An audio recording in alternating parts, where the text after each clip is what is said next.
গুরু বৈষ্ণবের আর যত পুরুষ নারী প্রণাম গ্রহণ করিবেন সবাই।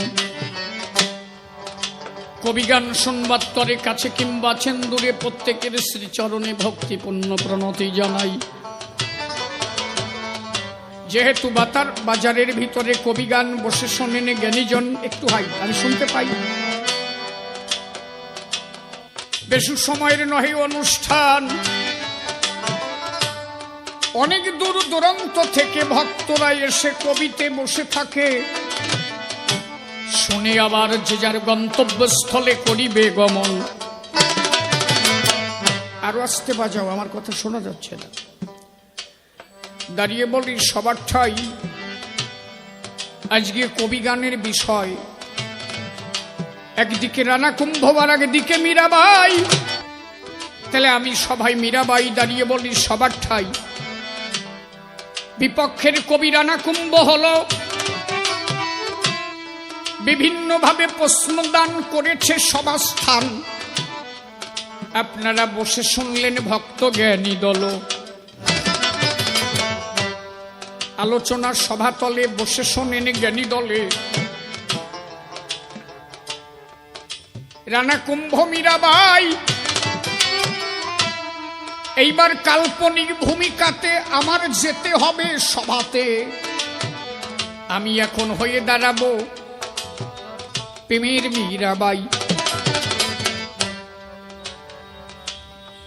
যদিও আকৃতি পুরুষই মনের কথা খুলে কই, নাকি আকৃতিগত দিক থেকে আমি কিন্তু এখন সেইভাবে নাই। সেই পুরুষ স্বভাব দিয়েছে রে, এখন নারীর ভূমিকায় দাঁড়াই আসরে। মীরাবাইয়ের ভূমিকা ধরিলাম ধর্মসভার গায়ে। তাহলে এখন কিন্তু আমি আর শিশির সরকার নাই, বোঝা গেল তো? এখন আমি কি হয়েছি? মীরাবাই, মানে আমার নিচে সেটাও নাই, এটা হিসেব করবো। হ্যাঁ, খালি বুঝিও তো। হরিবল হরিবল, এই বাজে কথা ভালো লাগে, এই তোগে ঠেলা বলতে সাতা। ঠিক আছে, হ্যাঁ। এইবার রানা কুম্ভ জিজ্ঞাসা করে বসে শোনেন নারী নরে,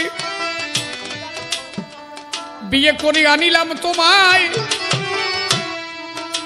আমার মাতা যিনি কালী ঘরে নিলেন তিনি, প্রণাম দিতে বলেছে যখন কালী মাতার পায়ে। আহা, লক্ষ্য থাকে জানো, তুমি কেন প্রণাম দিলে না? তোমার ভাব বোঝা গেল না। এমন কি ভাবনা তোমার মধ্যে রয়? তুমি কেবল নতুন এলে ঘরের বধূ, আরে ভেজাল বাদাও শুধু শুধু। কালীর পায়ে প্রণাম দিলে ঝামেলা মিটে যায়। আমার মা বলল তাই। শোনো তুমি মীরাবাই, আমরা কালী পূজা করি সর্বদাই। তুমি নতুন বধূ ঘরে এলে, এইবার প্রণাম দেবে কালীর চরণ তলে। আমি কেন প্রণাম দিই নাই তার জিজ্ঞাসা হেথায়। কেন প্রণাম দিলাম না বসে শোনেনে সধিজ না। আমার সেতে কোনো দোষ নাই, আমি কিন্তু প্রণাম দিতে গেছি। আপনাদের কাছে খুলে বলছি, আমার স্বামীর এতটুকু বোধবরাদ্য নাই। আমি প্রণাম দিতে গেছি কালীর পায়ে। এই মুহূর্তে পুরোহিত কয়, শোনো তুমি কৃষ্ণ ভক্ত মীরাবাই, প্রণাম দিতে হলে কালীর পায়ে অন্তত কিছু দান করা চাই। কিছু হাতে নিয়ে প্রণাম দিতে হবে মায়ের রাঙা পায়। আমি বললাম পুরোহিতের ধারে, আমি নূতন কেবল এলাম ঘরে, এই ঘরে কোথায় কি আছে আমার জানা নাই। পুরোহিত বলে তখন, আমি দুটো ফুল তোমায় করছি অর্পণ, এই জবা ফুল দুটো ছেড়ে দাও তুমি মায়ের রাঙা পায়ে। দুটো জবা আমার হাতে দিল, বসে শোনেন জ্ঞানী দল। এই ফুল দুটো অর্পণ করতে গেলাম মায়ের চরণে। যেই অর্পণ করতে গেছি, কি বলবো আপনাদের কাছাকাছি, সেই মুহূর্তে আমি আমার হাতে যা দেখলাম নয়নে, হঠাৎ করে দেখলাম তাই। জবা ধরিয়ে রক্ত লাগলো হাতের পাতায়। আমি ডাক দিয়ে বললাম তখন পুরোহিতের ঠাই, বলো পুরোহিত তুমি মোরে কোন জবা বলে রে? জবা ধরলে কেন রক্ত লাগলো আমার হাতের পাতায়? পুরোহিত বলে তখন, বাজে কথা বলো কেন অকারণ? ফুল অর্ঘ্য দান করো তুমি মায়ের পায়ে। আমি করলাম বর্ণনা, এই রক্ত লাগা ফুল মায়ের চরণে দেব না। এই রক্ত কোথার থেকে গেল কহ মোরে তাই। আমি পুরোহিতের কাছে বললাম কি, এই ফুল আমি মাকে দেব না, আগে আমাকে বলতে হবে এই জবা ফুলের রক্ত কোথার থেকে এলো। পুরোহিত পড়ে গেছে দায়ে, ডাক দিয়ে বলে তাই। এদের এই কালী মন্দিরে পাঠা বলি হয়, একটু আগে হয়েছে পাঠা বলি। আমি তোমার কাছে বলি, সেই পাঠার রক্ত লেগে আছে জবা ফুলের গায়ে। আমি দেখলাম এ তো সর্বনাশ করেছি। আমি প্রণাম দিই নাই তা না, দিতে গেছিলাম, কিন্তু তোমার ঠেলা দিতে পারি নাই। কথা বোঝা যাচ্ছে কি? দিলাম না কেন? ওই পাঠার রক্ত জবা ফুলের গায়ে। আমি তো বাবার ঘরে বসে অনেক শাস্ত্র করেছি অধ্যয়ন, সেই শাস্ত্রের মধ্যে করেছি দর্শন। রুদ্র চণ্ডী পুরাণে সেখানে করা আছে বর্ণন। কি? শিব একদিন ডেকে বলে কালীর ঠাই, সন্ধ্যে কালী গল্প করি খালি খালি, তোর সাথে সংসার করা আমার বড় দায়। কালী বলে খেপো কেন, আমার দোষ কি কহ এখন?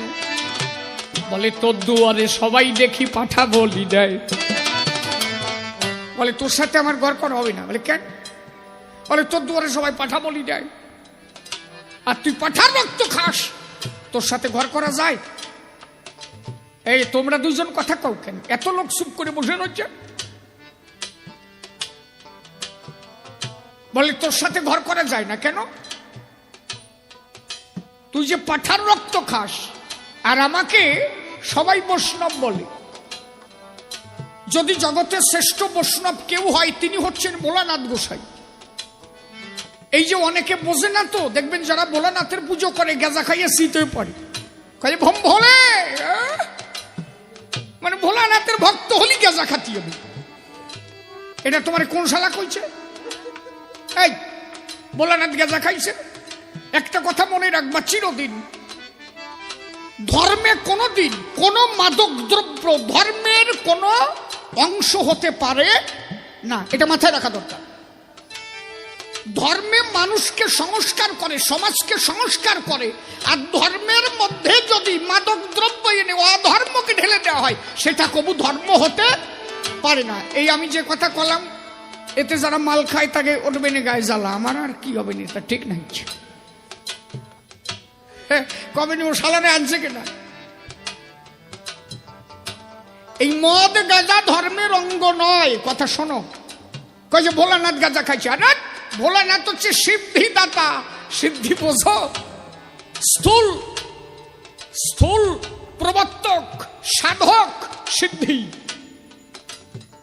আমার অশ্বিনী গোসাই গান লিখেছিল, হরি বল বল রে একবার, নিশা ছুটবে না রে গা, নামামৃত পান করিলে পাবি কি বাহার। হরি বল বল রে একবার, নিশা ছুটবে না রে আর, নামামৃত পান করিলে পাবি কি বাহার। হরি বল বল রে একবার নিশা ছুটবে না রে গা নামামৃত পান করিলে পাবি কি বাহার হরি বল উলুধ্বনি উলুধ্বনি হরি বল হরি বল নামামৃত পান করিলে পাবি কি বাহার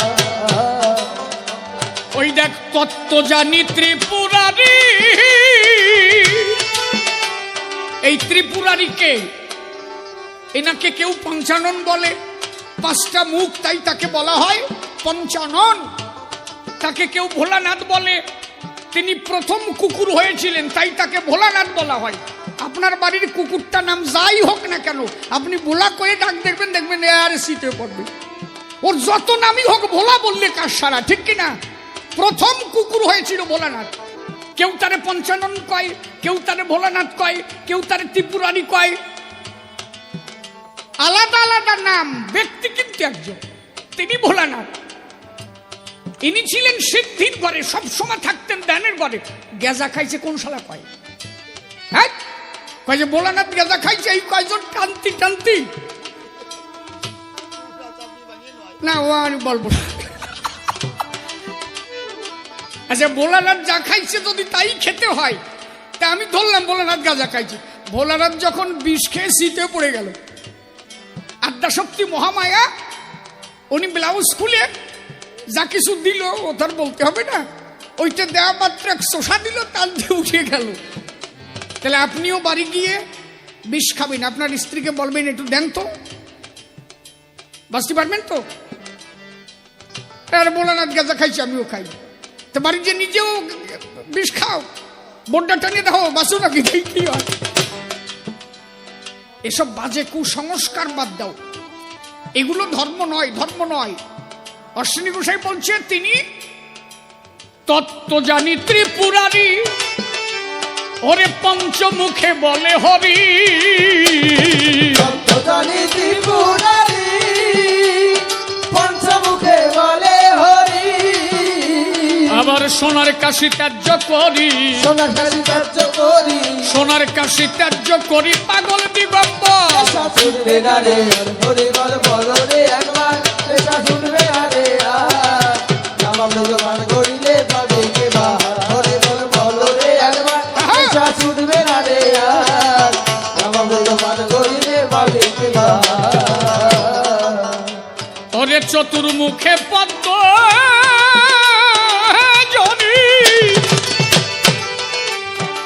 হরি বলে দিন রজনী চতুর্মুখে পদ্ম জনি হরি বলে দিন রজনী দেখ বিনা যন্ত্রে নারদ মুনি দেখ বিনা যন্ত্রে নারদ মুনি জপে অনিবার হরি বল উলুধ্বনি হরি বল হরি বল হরি বল শুনবে না রে নামামৃত পান করিলে পাবে কি বাহার হরি বল বল রে একবার এটা শুনবে না রে নামামৃত পান করিলে পাবে কি বাহার এই হরি নামের তুল্য দিতে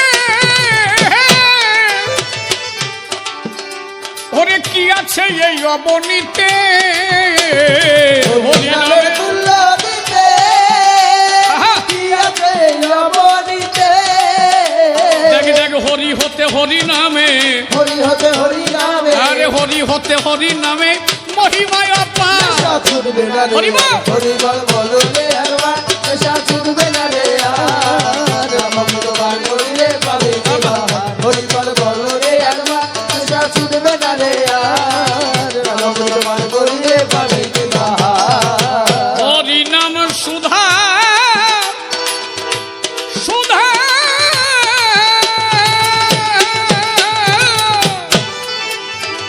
সুধা সিন্ধু ওরে পান করিলে তার এক বিন্দু হরি নাম সুধা সিন্ধু হরি বল পান করিলে তার এক বিন্দু ওরে অনায়াসে ভব সিন্ধু অনায়াসে ভব সিন্ধু অনায়াসে ভব সিন্ধু হয়ে যাবি পার ছুটবে না রে আর হরি বল বল রে ছুটবে না রে নামামৃত পান করিলে পাবে কি বাহার হরি বল বল রে একবার এসা ছুটবে না রে নামামৃত পান করিলে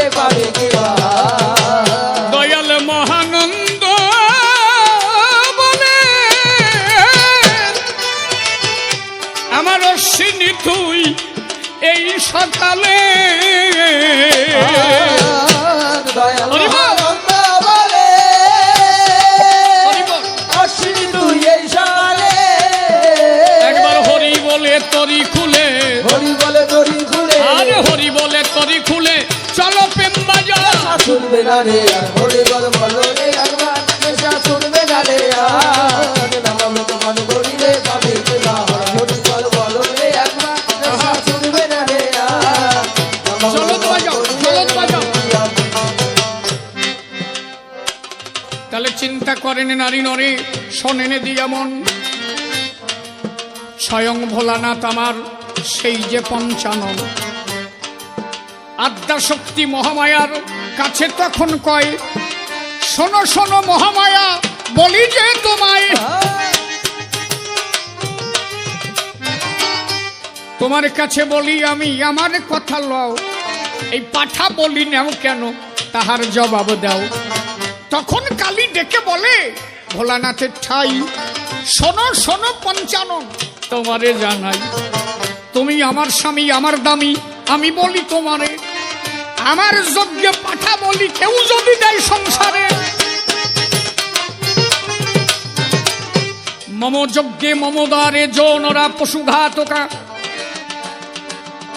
আমার যজ্ঞে আমার দ্বারে যদি কোনো মানুষ পশু বলি দেয়, এটা কে বলছে? কালী বলছে। কথাটা মাথা রাখা দরকার সবার। যারা কালী পুজোয় পাঠা বলি দেয় বা পশু বলি দেয়, কালী নিজে বলছে রুদ্রচণ্ডী পুরাণে, ভোলানাথের কাছে বলছে, মম যজ্ঞে মম দ্বারে যৌনরা পশুঘাতকা, আমার যজ্ঞে আমার দ্বারে যদি কোনো মানুষ পশু বলি দেয়, কুম্ভু পাক নরকে সে হইবে আশ্রয়। সে কুম্ভুপাক নরকে আশ্রয় পাবে যদি কেউ আমার দুয়ারে পাঠা বলি দেয়। এই জন্য রামকৃষ্ণদেব বলেছিলেন, কি বলেছিলেন? সাগ মহিষ তৃষ্ণা বলি বলি দে তোর রিপুগুলি, বাইরের পাঠা বলি না দিয়ে দেহ ঘরে আছে তোমার কাম পাঠা জানি, যার জন্য মানুষ অমানুষ হয় শোনেন জ্ঞানী গুণী। এই যে কত পাঠা নারী ধর্ষণ করে সমাজ নষ্ট করে দেয়, পারো যদি দুই সাইডে এগে দেওয়া চাই নাকি, তার জন্য আইন আছে, আইন ব্যবস্থা নেবে, এটা আমার কথার কথা। বিষয়টা হচ্ছে তাই, তোমার মধ্যে যে পাঠা আছে, যে পাঠাকে তুমি বিসর্জন করতে পারো নাই, সেই কাম পাঠায় আছে দেখো তোমার দেহ ঘরে, সররিপুয়ে সংসারে বলো দেখি যারে, কাম ক্রোধ লোভ মোহ মদ মাৎসর্য কয়, এইগুলো ধরে বলি দেও কুণ্ডলিনীর পায়। বহির জগতে কালী যারে কলে কালিকাত্তয়নী, আমরা দেহ জগতে যারে বলি শক্তি কুণ্ডলিনী। আজকে কুণ্ডলিনী বলি দাও তুমি, কুণ্ডলিনীর দ্বারে গিয়ে বলি দেওয়া চাই, সররিপু ধীরে ধীরে তোমার কন্ট্রোল হবে ভাই।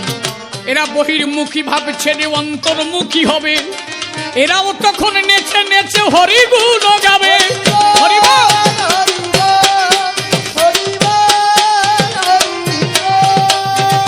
তাহলে তোমার দুয়ারে কেন আমি, তোমার মায়ের দুয়ারে কেন আমি প্রণাম করি নাই দান, পাঠার রক্ত লেগে আছে শুনলেন জ্ঞানীজন, প্রণাম দিতে গিয়েছিলাম বলি সবার ঠাই, ওই রক্তের জন্য আমি প্রণাম দিতে পারি নাই। যে মন্দিরে মানাই, যে মন্দিরে মানাই আমি প্রণাম করব কেন, শুধু শুধু আমার প্রণাম হবে অকারণ। যেখানে আপনি ধর্মের নামে ভণ্ডামি দেখবেন, অন্যায় যে করে অন্যায় যে সয় তব ঘৃণা তারে তৃণ সম দয়, তাই তো? তাহলে আপনি যদি অন্যায় দেখেন, আপনার সেখানে যদি প্রতিবাদ না করেন, তাহলে আপনি অন্যায়কে সাপোর্ট করলেন, এটা ঠিক না। কিন্তু আপনার সামনে কোন কালী মন্দিরে পশু বলি হচ্ছে, আপনি যদি জেনে থাকেন এটা ঠিক না, তাহলে আপনার প্রতিবাদ করা উচিত। আমি সেই প্রতিবাদ করেছিলাম, স্বামী তুমি হতে পারো কিন্তু এ কাজ ভালো নয়, বৈষ্ণব আচারে মায়ের পূজা তোমার দেওয়া চাই। মায়ের পূজা দিতে গেলে পঞ্চমহাকারে পূজা হয়। এ কয়জনে দেয়? 3x রাম আনবে, চুল্লু আনবে, আর বাবা। আর ভালো যদি ব্রাহ্মণ পাওয়া যায়, আমি সব ব্রাহ্মণকে বলছি না, কিছু কিছু আছে বলে পাঠাটা বলি দিবি তো একটু ঘাড় জড়াই দিস, মানে মাথার টুক তো আমার। উনিও বাড়ি নিয়ে ঠেংরি দিয়ে কষবে। এগুলো কি? এগুলো ধর্ম হলো নাকি? না না, এ ধর্ম না। একটা মাতৃ পূজা দিতে গেলে 5,000 টাকা খরচা, কি 10,000 টাকা খরচা। বাজেট কত? 2 লাখ টাকা। কি করবে? তার মধ্যে খালি মালের বাজেট 1 লাখ। আচ্ছা, আপনি যে পুজোয় টাকা দিচ্ছেন, আপনি যখন টাকাটা দিচ্ছেন, এই যে কমিটিগুলো এইগুলো করছে, এদের মাপ হবে না? আপনি কি মনে করেন? কি ভাবছেন? এত সোজা নাকি? একটা লোক ভিক্ষা করে খায়, তিনি 10টা টাকা দান করছেন কোন কমিটির হাতে মায়ের নামে। ওমা, আমি তোমার নামে দিলাম, তুমি চরণে দেখো। তাহলে এই টাকাটা দিল কারে? কমিটিরে না মারে? সেই টাকা দিয়ে যদি মদ খায়, তার কপালে কি হবে?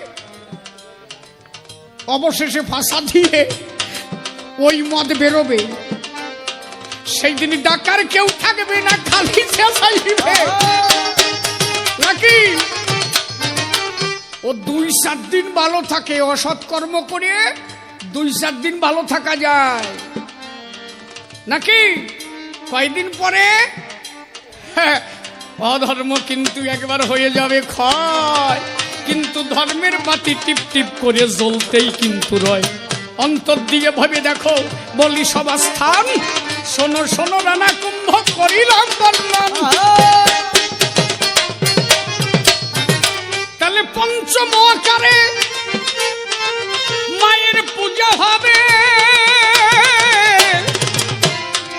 সেই তত্ত্ব সভা মাঝে একটু বলতে হবে।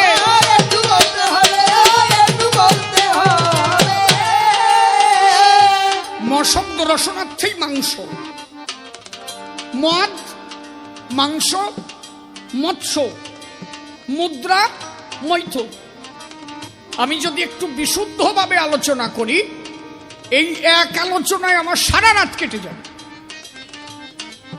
এই একটা আলোচনা যদি করি যে মায়ের পূজা কিভাবে দেওয়া দরকার, কিন্তু এত সময় তোমাদের নাই। এই জন্য ছোট্ট করে একটু খুলে কই, সভা মাঝে আপনারা আছেন যত সই। মাংস শব্দের শাস্ত্রে বললেন বাক্য সংযমী হওয়া। মশব্দ রসনার্থেই মাংস, অতএব আপনার বাক্যটাকে সংযমী রাখতে হবে। আপনি যারই সাধন ভজন করেন না কেন, আপনি যদি বাক্য সংযমী না করেন, যত সময় আপনি সত্য কথা বলা না শিখবেন, সত্যই পরম ধর্ম, আগে আপনাকে সত্য কথা শিখতে হবে। কোন হরিনামে কাজ দেবে না। চরিত্র যদি ঠিক না থাকে, একজন নামযজ্ঞে যাচ্ছে, বউটারে বলছে কি, আমি নামযজ্ঞে গেলাম, বলে মাঠের জমিতে 1 বিঘা জমিতে জল নেই, তা তুমি তার কি ব্যবস্থা করলি? বলে দাঁড়াও একটু মাঠ থেকে ঘুরে আসি। উনি মাঠে গেল, অন্যের জমিতে জলে ভরা, ওনার জমিটা নিচে ছিল, উনি আঙুল দিয়ে আলটা ফুটো করে দিয়ে আসলো। বাড়ি এসে বউটারে বললো, দাও হারমোনি দাও, আমি নাম গাইতে যাব। বলে জলের ব্যবস্থা কি করলে? বলে কাকড়া কল পাতিয়ে দিয়েছি, সকাল হতে হতে কমপ্লিট হয়ে যাবে। পরের জমির জল কেটে নিয়ে নিজের ধানের জমিতে ভরে দিল। এই লোক যদি সারাদিন নাম গায়, ভগবান সেজে আসবে না? কয় হাত দুধ দিয়ে যাবে তার ঠিক নাই। আগে তোমার চরিত্র এবং বাক্য সত্য রাখো। এই জন্য বলছে মশব্দ রসনার্থে মাংস, আগে এই বাক্য সংযমী করতে হবে। এরে বলে মাংস সংযম।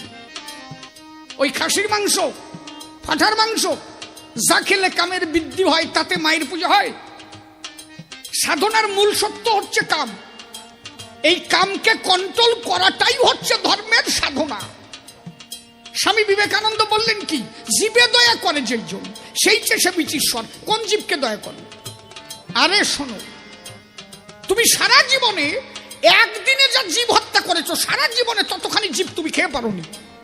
যদি বলো কি, একবার নারীর কাছে গেলে মেডিকেল সায়েন্স বলে 5 থেকে 6 কোটি শুক্র কীট নষ্ট হয়। শুক্র কীট মানে কি? ওর একটা কীট আমি, একটা কীট আপনি। আমার বাবা যখন আমার মায়ের কাছে গিয়েছিল 5 থেকে 6 কোটি শুক্র কীট মায়ের কাছে দিয়েছিল। সেখান থেকে একটা আমি ছিলাম, আর সবগুলো পরাজিত হয়ে মারা গিয়েছিল। তাহলে আমি এতগুলো ভাই বোনকে পরাজিত করে আমি জয়ী হয়েছিলাম বলে আজকে আমি শিশির কবি গান গাই। আপনি দোকানদারি করছেন, আমরা যারা এখানে আছি, তাহলে কত প্রতিযোগী ছিল আমাদের একবারে।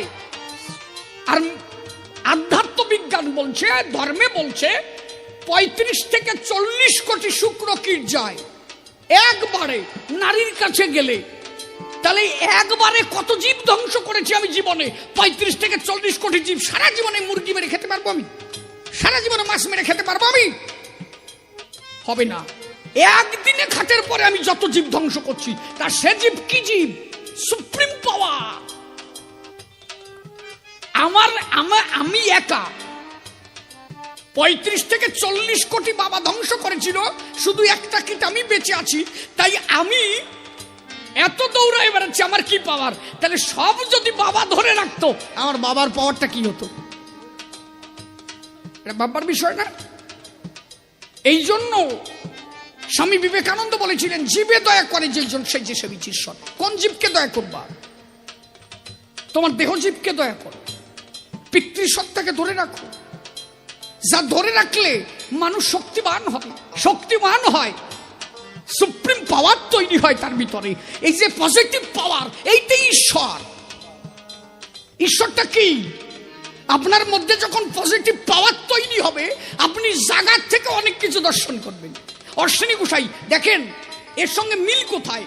অশ্বিনী গোসাই হরিসঙ্গীতে লিখলেন, যেজন রক্ষা করে পিতৃধন, সেই সে ভাবে বাপের বেটা বিচক্ষণ। পিতৃধনে হরিধন বিরাজ করে, লইয়া রাসেশ্বরী রাসবিহারী মহারাজ করে। যদি আপনি পিতৃধন ধরে রাখতে পারেন, তবেই আপনি হরিদর্শন পেতে পারেন। আগে নিজের রসের আকার গঠন করতে হবে, তবেই আপনি রাসের অধিকারী। যে রাস দর্শন করে ভোলানাথ দোলায় পড়ে গড়াগড়ি গেল, এর মানে কি? আর আমরা রাস দেখে বাড়ি গিয়ে আবার মিলন দিয়ে রস ক্ষয় করি। কি রাসের অধিকারী আমরা? এত সোজা রাসের অধিকারী হওয়া যায় নাকি? যিনি রাস ধরে রেখেছেন, যিনি রাসের অধিকারী, যিনি রসকে ধরে রেখেছেন, তারা দেখলেই আপনি বুঝতে পারবেন। তার দেহখানা পূর্ণ পূর্ণিমা লাগে, পুরো জ্যোৎস্নার আলো তার দেহে, অপূর্ব জ্যোতির্ময়। কারণ পূর্ণিমায় ছাড়া রাস হয় না, পূর্ণ চাঁদ না উঠলে রাস হয় না। অতএব পূর্ণ চন্দ্র যদি কেউ ধরে না রাখে, তিনি রাসের অধিকারী হতে পারেন না। এই জন্য বলছে আগে কি? বাক্য সংযমী, মাংস সংযমী, মুদ্রাকারে বলে ব্যায়াম চর্চা। পিতৃসত্তাকে ধরতে গেলে আপনার ব্যায়াম চর্চা করতে হবে। এই ব্যায়াম চর্চার এক নাম হচ্ছে মুদ্রা। একে মুদ্রা বলা হয়, টাকা পয়সা না, মুদ্রা। কেন করতে হয়? যে কোনো মুহূর্তে, যে কোনো সময় আপনার আছে হারানোর ভয়। আপনি শুয়ে পড়লে পিতৃসত্তা যদি হারাই যায়, অনেকের হারায় কিনা কথা কি আমি ভুল বলছি নাকি? তাহলে আপনি যে পিতৃধনটাকে ধরে রাখবেন, আগে আপনার জমিটাকে চষার দরকার। তো আপনি যে জমিতে ধান লাগাবেন, আগে ট্রাক্টর দিয়ে জমিটার উর্বর শক্তি বৃদ্ধি করে ওকে জো বাঁধাইয়ে বীজ বপন করবেন, তবেই বীজ অঙ্কুরোদ্গম হবে। তেমনি দেহখানা আগাছা জমি। তাহলে মুদ্রার দ্বারা আপনার দেহটাকে আগে চাষ দাও। যেমন রামদেব বাবা শিখেছে না প্রাণায়াম, আমরা দেখি না? এই যে শ্বাসবায়ু আদান প্রদান করা, তারপরে বিভিন্ন যোগের দ্বারা দেহটাকে সলিড করে নেওয়া, যাতে আপনার পিতৃসত্তা কোনোভাবে ক্ষয় না হয়। কালী শক্তি কোথায়? কালী শক্তি থাকে মূলাধারে, কৃষ্ণ সত্তা সহস্রারে। মূলাধার চক্রের 2 আঙুল উপরে। একে বলে কুলকুণ্ডলিনী, 3.5 পেশে বন্দি করে আছে। যদি মা করুণা করে কুলকুণ্ডলিনী সত্তা জাগ্রত করে, আপনার জীব সত্তাকে ঊর্ধ্বগামী করে, তবেই আপনি কৃষ্ণ প্রাপ্তি হতে পারে। যত সময় মায়ের কৃপা না হবে, কালীর কৃপা যত সময় না হবে, আপনি কৃষ্ণ কৃপা পাবেন না। এই জন্য রাধারানী যমুনা পুলিনে কাত্যায়নী ব্রত করেছিলেন। যখন কাত্যায়নী ব্রত শেষ হয়ে গেল, রাধারানী কালীকে যখন ডাকলেন, কালী সামনে এলো। কালী বলল, বলো কি চাও? রাধারানী বলল, মা কৃষ্ণকে পতিরূপে করে দাও। হাত দিয়ে বলল তথাস্তু। কালী সরে গেল, সামনে গোবিন্দ এসে দাঁড়ালো। এর মানে কি? আপনি যদি কৃষ্ণধনকে পেতে চান, আগে কালী পুজো করেন। সেই কালী পুজোটা কি? কালী কাত্যায়নী, কুলকুণ্ডলিনী সত্তা।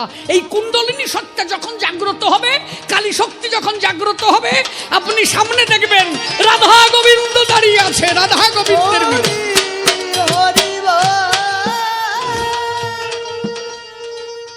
এই জন্য দাঁড়ায় বলি ধর্মসভার গায়ে, এই কুলকুণ্ডলিনী সত্তা জাগানো আগে চাই। এইবার যদি বলেন মতুয়ারা কালী পুজো দেয় না, না মতুয়ারা দেয়। কে বলেছে কালী পুজো দেয় না? তবে এই কালী পুজো, এই যে আমি যে ব্যাখ্যা করলাম তাই। মতুয়ারা যখন হরিনাম করে, কুলকুণ্ডলিনী সত্তা নিম্নগামী। রাধা শব্দ লিখতে গেলে রয়াকারে রা, ধয়াকারে ধা, রাধা। এটা কি উল্টোই লিখলে কি হয়? ধয়াকারে ধা, রয়াকারে রা, ধারা। তাই তো? রাধাকে উল্টায় লিখলে ধরা। এখানে এক গ্লাস জল ঢেলে দিলে যেদিকে নিচে পাবে, এটাকে কি বলবে? জলটা গড়িয়ে যাবে, বলবে ধারা যাচ্ছে, এটা ধারা। কিন্তু যখন উল্টে যাবে তখন হবে রাধা। রতি যখন ঊর্ধ্বগামী হবে, রতি নিম্নগামী, ঊর্ধ্বগামী হলে হবে রাধা। এটাকে ঊর্ধ্বগামী করতে গেলে রেশক পুরো কুম্ভকের দ্বারা একমাত্র হয়, আর এক হয় যোগমার্গের দ্বারায়, আর এক হয় নামের দ্বারায়। পাগল বিজয় সরকার তাই লিখেছিলেন, রেশক পুরো কুম্ভক আদি নামে ঘটাই জীবের ভাব সমাধি। এতে কালের কাল হয় ছাল তমাদি। হরি নামের পরিণাম, হরে কৃষ্ণ কৃষ্ণ কৃষ্ণ হরে রাম। তাহলে এটাকে ঊর্ধ্বগামী করতে গেলে এটা মতুয়ারা করে। যখন হরিবল নাম ধরে, দেখেন নাই? হরিবল হরিবল হরিবল হরিবল হরিবল। এই যে যখন হরিবল কয়, আপনি দেখবেন তো, টেস্ট করে দেখেন তো, এখানে বসে হরিবল হরিবল হরিবল করে দেখেন তো, নিচের থেকে দেখবেন উপরের দিক টান পড়ে, পড়ে না? আস্তে আস্তে তলেরটা ছোট হয়ে আসে। করে দেখেন, টেস্ট করে দেখেন। হরিবল হরিবল হরিবল। এই যে দুটি বাহু তুলে উর্দণ্ড কীর্তন করা, এটিকে উর্দণ্ড কীর্তন বলে। মতুয়ারা যারা করে উর্দণ্ড কীর্তন করতে হয়। কিন্তু কিছু কিছু আছে মাজা ঘুরোয় টুলোয়, সেটা বেতালয়, রাত্রেবেলা আবার ঢালিও নেয়। কিন্তু এ কীর্তন না তো, উর্দণ্ড কীর্তন। নাভিমূলে টান পড়বে, কুলকুণ্ডলিনী সত্তা, বাইমেইরা ডাইনে পিঙ্গলা, মধ্যে সুষম্মা সত্তা। এই সুষম্মা নারী দিয়ে পিতৃ সত্তা ক্ষয় হয়। এই সুষম্মা যুক্ত থাকে কুলকুণ্ডলিনীর সাথে। মানুষ যখন উর্দণ্ড কীর্তন করে, ধীরে ধীরে কুলকুণ্ডলিনী সত্তা জাগ্রত হয়। মা যদি একবার খুলে দেয়, তবেই তুমি হরিপ্রেমের দেশের মালিক হতে পারো।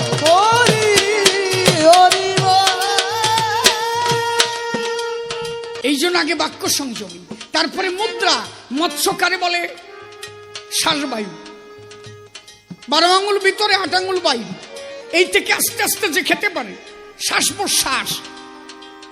একটা ছেলের মন বিচল, আপনি দেখবেন ছেলেটা কোন রকম স্থিতি নয়, বিচলিত।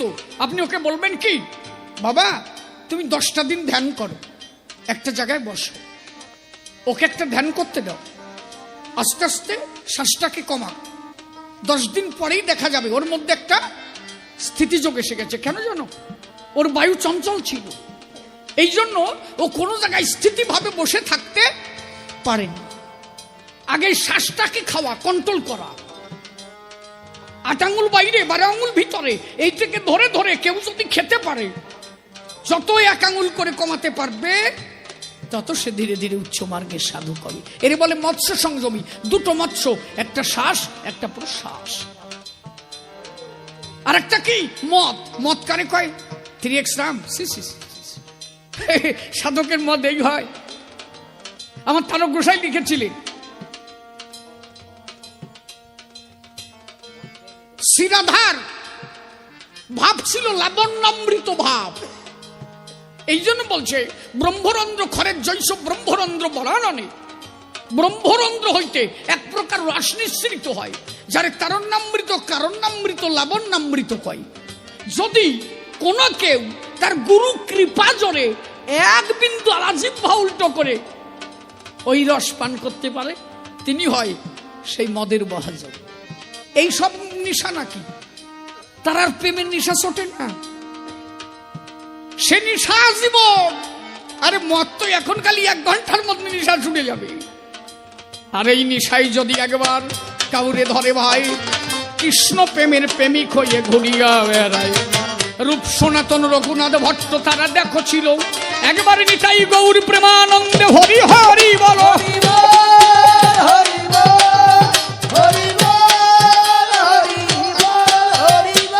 এই সাথে তখন কমপ্লিট হয়ে যাবে, দাঁড়াইয়ে বলি তখন মধুর মিলন হবে। মৈথুন মানে জীবত্তা পরমাত্মার মিলন, এই 2 সত্তা হলে মিলন পাবে মহাজন। কথার জবাব কোথায় কোথায় করে গেলাম সাই। আর কিছু কইছে আমাদের? কি কইছে রে? কালী বড় কি কৃষ্ণ বড় কহ মোরে তাই, সে জবাব তো হয়ে গেছে বলিলাম সভায়। কালী হচ্ছে কুলকুণ্ডলিনী নিম্নমুখী হয়, এই কালী নিচে আর কৃষ্ণ সহস্রায়। কৃষ্ণ হচ্ছে ভগবান, কালী হচ্ছে দেবী। আরে কালীর কৃপা হলেই তুমি বনমালী পাবে, কালীর কৃপা হলেই সে বনমালী পায়। কে ছোট কে বড় এই ভাবনা নয়, কালী বড় বা কৃষ্ণ বড় এটা নয়। কালীর কৃপা হলে তবেই কৃষ্ণ কৃপা হবে। কৃষ্ণকে পেতে গেলে আগে কালীর কৃপা তার পেতে হবে। এখানে যদি কৃষ্ণ নাম হয় কালী বসে শুনবে কেন জানেন? কালী কৃষ্ণকে ভালোবাসে, সেও মানে ভগবান। কারণ কৃষ্ণ আমার স্বয়ং ব্রহ্ম, ব্রহ্ম সনাতন ঈশ্বর পরম কৃষ্ণ সচিদানন্দ বিগ্রহ, অনাদির আদি শ্রী গোবিন্দ সর্বকারণের কারণম অহমেব সমগ্রেডানেচ্ছ শতে শত পরম পশ্চাৎ মহং তদন্তস্য যৎশিষ্যত সুবাস মহাম। একমাত্র কৃষ্ণ ভগবান। কালী হচ্ছে ভক্তা। কি করতে পারে? কালী কৃষ্ণকে পাবার পথ দেখায় দেয়। তুমি এই পথ দিয়ে যাও, এই পথে গেলে একদিন তুমি ভগবান পাবে। ছোট বড় ভেদ বৈষম্য কেন বা রাখিবে? আচ্ছা, কৃষ্ণ যদি বলে যে কালী হচ্ছে ভক্তা, কৃষ্ণ ভগবান, আবার কৃষ্ণ বলছে আমার হতে নাম বড়, নাম হতে ভক্ত বড়, তাহলে কালীও তো বড় হতে পারে ভক্তের দেশে ঘর। এই জন্য ছোট বড় ভেদ বৈষম্য কোনো কিছু নয়। কালী পূজা পরে পর্ব গোবিন্দের উপায়। বলে আমায় ছেড়ে কেন যাবে তুমি মধুর বৃন্দাবন? সভা বাজে একটু খুলে বলো বাচ্চা ধন।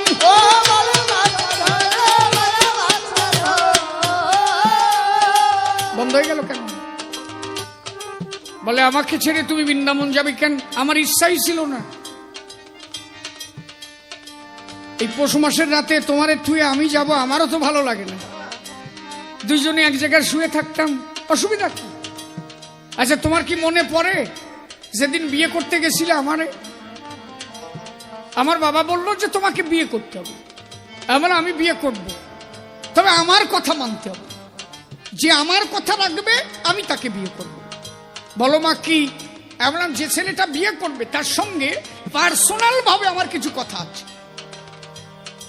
রানা কুম্ভ আমার কাছে গেল। আমি রানা কুম্ভকে বললাম কি, আমি ছোটবেলায় কন্যাযাত্রী এবং বরযাত্রী, বর এবং কনে, এই দুজনকে দর্শন করে বাবার কাছে বলছিলাম বাবা ওটা কারা যায়? আমার কাছে বাবা বলেছিল ওই ছেলেটা ওরে বর কয়, মেয়েটাকে কন্যা বলে দেয় পরিচয়। আমি বাবাকে বললাম তাহলে আমিও কন্যা, আমার একটা বর্ষাই। বাবা বলে তোমার এখনো বয়সই হয় নাই। বায়না ধরলাম বাবার ধারে বর আমার লাগিবে, তাড়াতাড়ি বাবাই আমায় বরা নিয়ে দেবে। বেদনা পেয়ে বাবা তখন কি করিবে হয়, আরে মেলার থেকে ছোট্ট একটা গোপাল কিনে দেয়।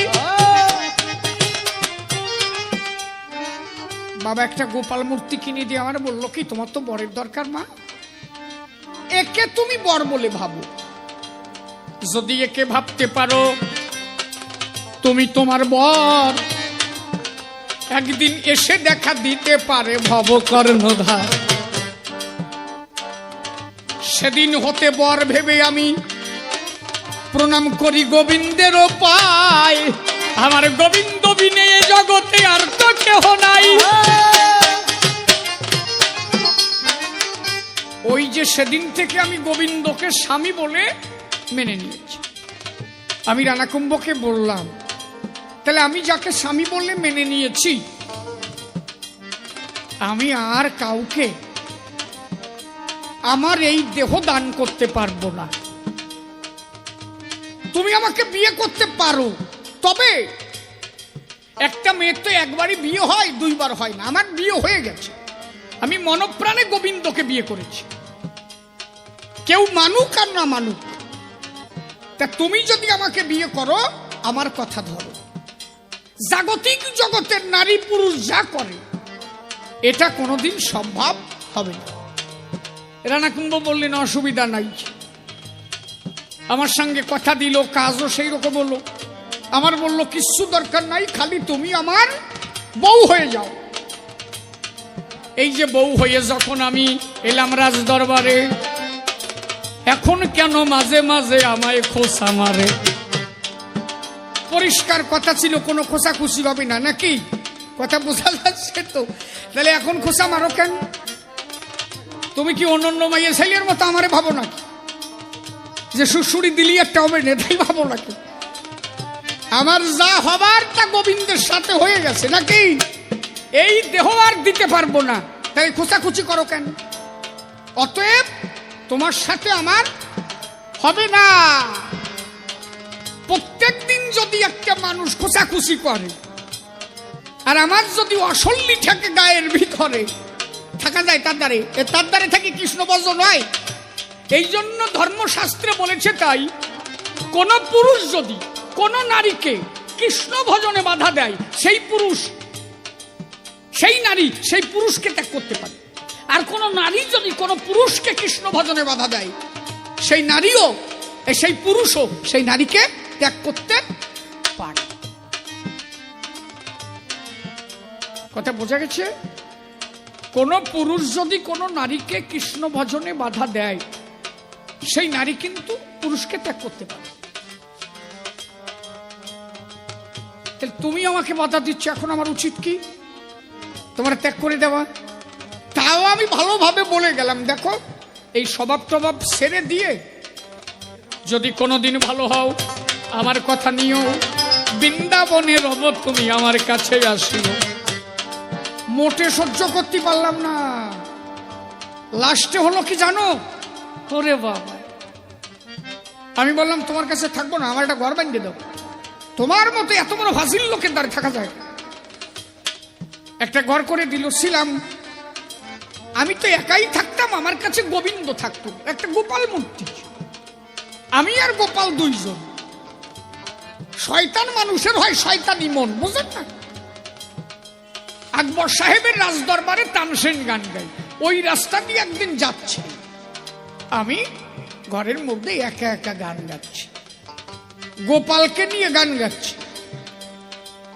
এখন ওই মুহূর্তে যে তানসেন যাচ্ছে, কেন ওই মুহূর্তে যে তানসেন যাচ্ছে, আমি এটা ভাবিনি।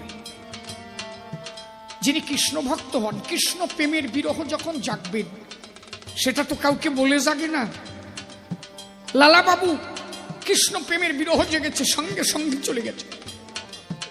কৃষ্ণ প্রেম হচ্ছে বিরহ ব্যথার মতো, প্রসব না, ওটা যে কার কখন উঠবে কাউকে বলে ওঠে না। আমি ঘরের মধ্যে গান গাচ্ছিলাম, ওই সময় তানসেন যাচ্ছিল, আমি গান গেছিলাম, নিঠুর কালিয়া সোনারে কত নিশি কথা ছিল, নিঠুর কালিয়া সোনারে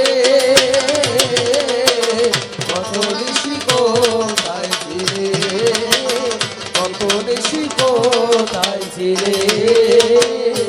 নিশিদি বাজাগি পথ চেয়ে থাকি,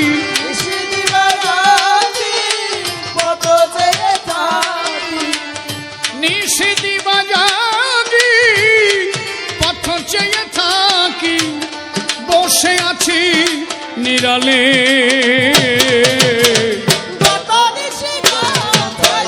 হরিবল হরিবল রূপধ্বনি হরিবল হরিবল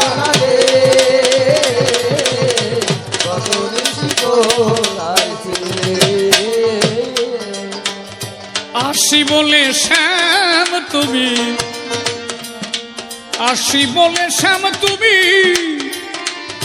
কথা দিয়েছিলে রজনী মাঝারে না এলে ফিরিয়ে আসি বলে শ্যাম তুমি তুমি কথা দিয়েছিলে রজনী মাঝারে না এলে ফিরিয়ে আমরা সকলে মিলিয়ে মালাটি গাঁথিলে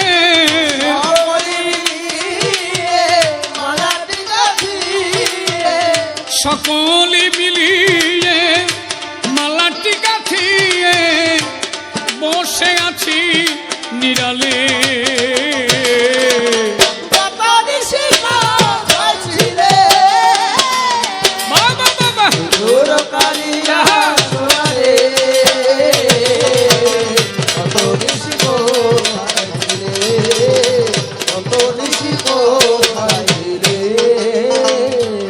কঙ্কনের দাগ তোমার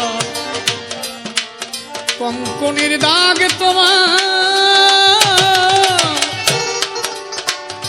অঙ্গেতে লেগেছে ওরে কন্যারীর হার তোমার গলেতে তুলেছে হরিবল হরিবল হরিবল কঙ্কনের দাগ তোমার অঙ্গেতে লেগেছে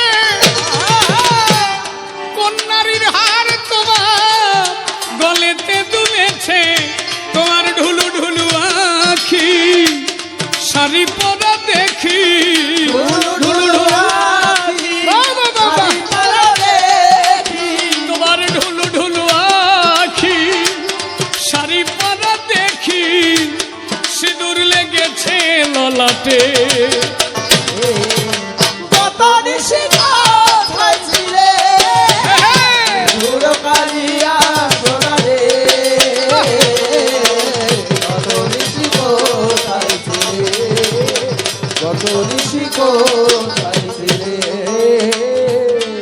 এমন এমন এমন এমন এমন এমন এমন নিদারুণ এমন নিদারুণ নিষ্ঠুর আমি তোমারও লাগিয়া সবই খোয়ালাম এমন এমন নিদারুণ নিষ্ঠুর আমি তোমারও লাগিয়া সবই খোয়ালাম মীরাকে দে বলে ভাসি নয়ন জলে মীরাকে মীরাকে দে বলে ভাসি নয়ন জলে জনম মর গেল বিফলে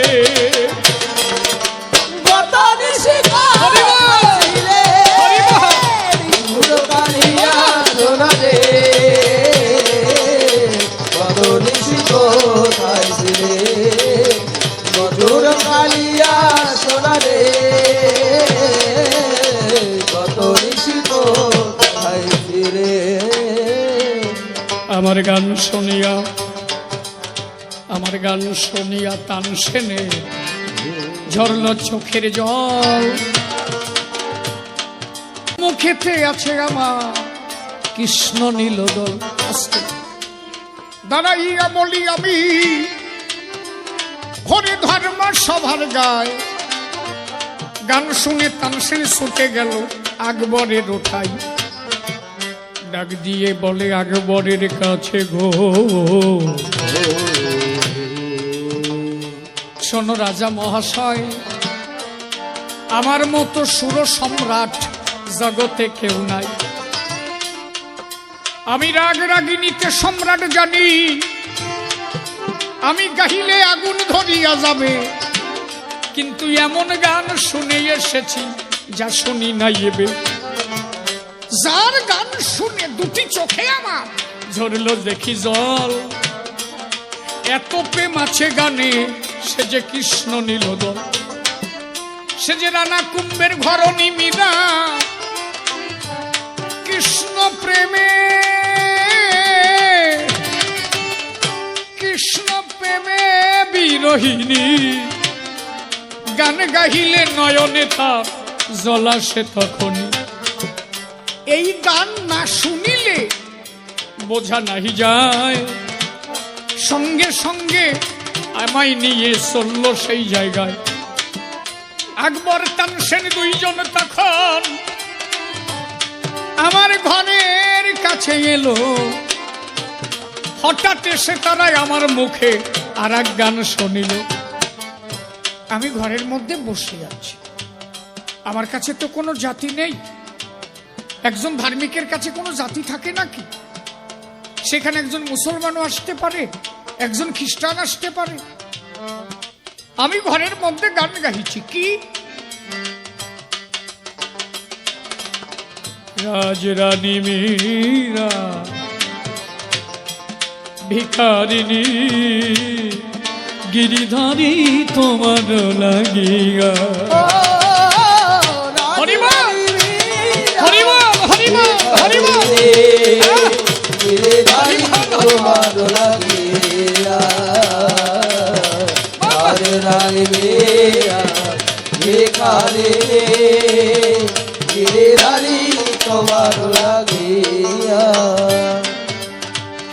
পথে পথে ঘুরি উদাসিনী, পথে পথে বাবা উদাসিনী, পথে পথে ঘুরি উদাসিনী, হরিনাম ভিক্ষা মাঙিয়া গো। গিরিধারী তোমার লাগিয়া, জয় রাধে গোবিন্দ, জয় রাধে গোবিন্দ, হরিবল হরিবল। ভিখারিনী, গিরিধারী তোমার লাগিয়া, রাজরানী মীরা ভিখারিনী, গিরিধারী তোমার লাগিয়া। লোকে বলে মীরা পাগলিনী, রানা বলে মীরা কুল কলঙ্কিনী। লোকে বলে মীরা পাগলিনী, রানা বলে মীরা কুল কলঙ্কিনী। লোকে বলে মীরা পাগলিনী, ওরে রানা বলে মীরা কুল কলঙ্কিনী। ওরে মীরা কাঁদে তোমার গিয়া গো, গিরিধারী তোমার লাগিয়া, রাজরানী মীরা ভিখারিনী, গিরিধারী তোমার লাগিয়া। কোথায় আছো তুমি গিরিধারী, কোথায় আছো তুমি বংশীধারী, কোথায় আছো তুমি বাবা, বাবা। গিরিধারী, কোথায় আছো তুমি বংশীবিহারী, কোথায় আছো তুমি গিরিধারী, কোথায় আছো তুমি বংশীধারী। মীরা আছে আশা পথ চাইয়া গো,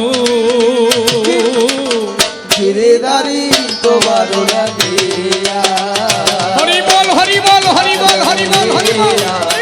ভিখারিনী, গিরিধারী তোমার লাগিয়া, রাজরানী মীরা ভিখারিনী, রে গালি তোমার রাখিয়া। আমার গান শুনিয়া আকবরের চোখে ঝরে এলো জল। সঙ্গে সঙ্গে ভিতরে শোনেন জ্ঞানী দল। সে যে ঘরের মধ্যে গিয়ে গলার মালা আমায় খুলে দিল, আমাকে সে মা বলিয়া সম্বোধন করিল। সে আমাকে মাতা জানে, আমি পুত্র বলে মানি। এর মধ্যে আর কি সম্বন্ধ শুনলেন জ্ঞানী গুণী। কিন্তু সন্দেহের বসে স্বামী আমার গো হাত কামান ধরিয়া আমার ঘর খানি দিয়েছে সে, দেখো গৌরাইয়া। কিন্তু ঘরের মধ্যে আমি ছিলাম গোবিন্দ জানি, আমাদের দুজনের কোনো ক্ষতি নাই। শুনলেন জ্ঞানী গুণী, ঘর উড়ে গেল শোনেন জ্ঞানী দল। তবু আমার কিছু নাহি হয়, এরপরেও বোঝে না কার ভজনা করি আমি মীরাবাই। আরে গোবিন্দ যদি কাউকে রাখে তারে কে আর মারে? আরে গোবিন্দ মারিলে বলো দেখি তারে কে বাঁচাতে পারে? এই জন্য কেউ যদি ভার দেয় আমার প্রাণ গোবিন্দের পায়ে, টানা কুম্ভ তোমার কাছে কহিলাম এটাই। যদি পারো কথা লও সব কিছু ছেড়ে, বিশুদ্ধ আকারে পূজা দাও তুমি মায়ের পূজা ধরে। তাহলে বিশুদ্ধ আকারে হইলে পূজা মাও শান্তি পাবে, আর মায়ের আশীর্বাদ পেলে একদিন তুমি প্রাণ গোবিন্দ পাবে। এই জন্য আমি তোমার কাছে করে গেলাম মানা, এইভাবে বাজে স্বভাব তুমি আর দেখিও না। মনে মনে আছে ভাবো বৃন্দাবনে যাব, এই জন্য তোমার কাছে প্রভু না রহিব। অন্তরে অন্তরে ভেবে দেখি তাই, আত্মরে বেশি বলে কোনো দরকার নাই। শোনো শোনো তুমি রানাকুম্ভ স্বামী, তুমি কিন্তু আমার কাছে বড়ই দামি। সব কিছু ছেড়ে এলাম তোমার আঙ্গিনায়, দুইজনে বাঁধবো বাসা আনন্দে রয়। কিন্তু তোমার মনোবৃত্তি মোটে ভালো নয়, এই জন্য যাচ্ছি আমি মধুর বোঝালয়। তোমার আশায় আমি কিন্তু পথ চেয়ে রব, দুইজনে একদিন আনন্দ পাবো। তোমার যদি মতিগতি একদিনই ফেরে, এসো তুমি সেই দিনই বৃন্দাবন মাঝারে, দুইজনে মিলে মোড়ায় আনন্দে রব। রাধা গোবিন্দের চরণ সেবা দেব, তোমার আশায় থাকবো আমি বলি সবার ঠাই। কথায় কথায় জবাব দিলাম ধর্মসভার গায়ে, অনেক জায়গায় অনেক কথায় ভুল ত্রুটি হলে ক্ষমা চেয়ে গেলাম আমি সভ্য সভা তলে। আর তবে বেশি কথা বলবো না, ছেড়ে দিয়ে যাবো মোহর কপির কল্পনা। মধ্যম গ্রাম আমি এইখানে, আগে পরে আসি না এই স্থানে। প্রথমবারে দিলাম আমি সবাই দর্শন, কমিটির চরণে প্রণাম করি এখন। ভুল ত্রুটি আমার মার্জনা করে আপনার রাখবেন চব্য সভা পরে। মাইক সাউন্ড আমার যে ভাই দিল, সত্যিকারে ভালো সাউন্ড, সবাই বলা ভালো। এত চাপের ভিতরে এত সাউন্ড হয়, ফাঁকা জায়গা পেলে আরো কি করতো রে ভাই? সত্যিকালে ভালো সাউন্ড বলি সবার ঠাই। এত দালানের ভিতরে সাউন্ড চালানোর বিষয় একটা কঠিন বিষয়, তবুও সাউন্ডখানা ক্লিয়ার ছিল, কোনো জায়গায় একটু ফাঁক নাহি রলো। প্রণাম জানাই আমি দাদা ভাইয়ের পাই। আর তবে বেশি কথা বলবো না, ছেড়ে দিয়ে যাবো মোর কবির কল্পনা। এদিকেতে আছেন যত ভক্তগণ, বন্দনা করি যাই সবারই চরণ। এরপরে দেখি এসে কোন কথা বলে, কোন ভাবটা সে উঠাইয়ে তোলে। এই পর্যন্ত প্রথমবারে ভাব ক্ষান্ত হলো। জয় জয় রাধা গোবিন্দ নিতাই